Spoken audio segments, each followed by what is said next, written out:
अखन अहाँ सब सुन रहल छी मैथिली एक्सप्रेस की शानदार प्रस्तुति। डीजे मनीष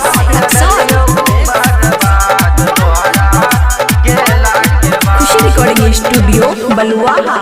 प्यार में तोरा तरपै छियौगे रनिया, अगे प्यार में तोरा तरपै छियौ हम करे करके याद। हम त भेलियौ बर्बाद तोहरा गेला के बाद, हम त भेलियौ बर्बाद तोहरा गेला के बाद।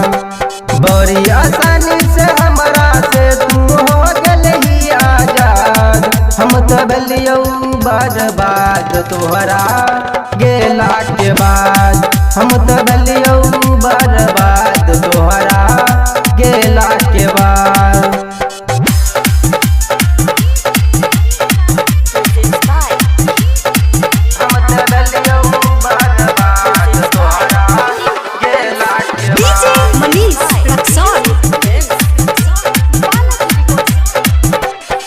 नीमन जिंदगी में पहले खराबी, कोई कहे छै पागल, कोई कहे शराबी, कोई कहे शराबी।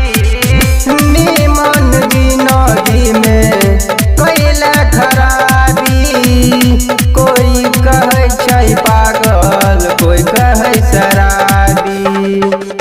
हमर जवानी मुर्दाबाद तोर भेलौ जिंदाबाद, हमर जवानी मुर्दाबाद तोर भेलौ जिंदाबाद।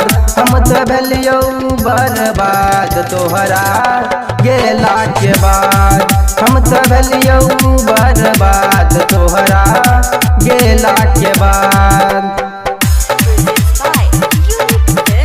डीजे मनीष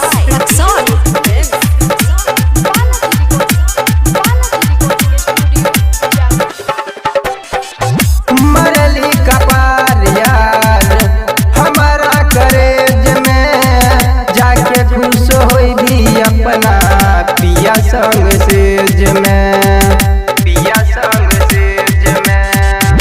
मरली कपार यार हमारा करेज में, जाके खुश होई भी अपना पिया संग सेज में।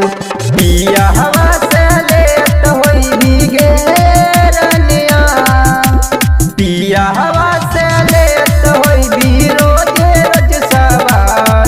हम त भेलियौ बर्बाद तोहरा गेला के बाद, हम त भेलियौ बर्बाद तोहरा गेला के बाद।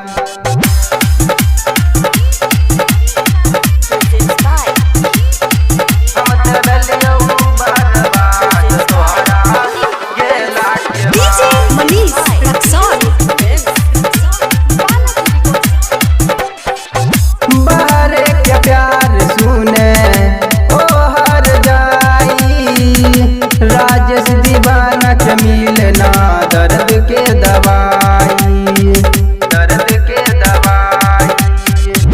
बाहरे के प्यार सुने ओ हर जाई, राजेश दीवाना के मिलना दर्द के दवाई।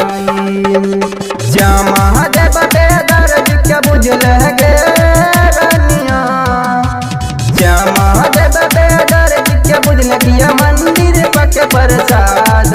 हम त भेलियौ बर्बाद तोहरा गेला के बाद, हम त भेलियौ बर्बाद तोहरा गेला के बाद। प्यार में तोहरा तरपै छियौ हम करे करके याद, हम त भेलियौ बर्बाद तोहरा गेला के बाद। हम त भेलियौ बर्बाद तोहरा गेला के बाद।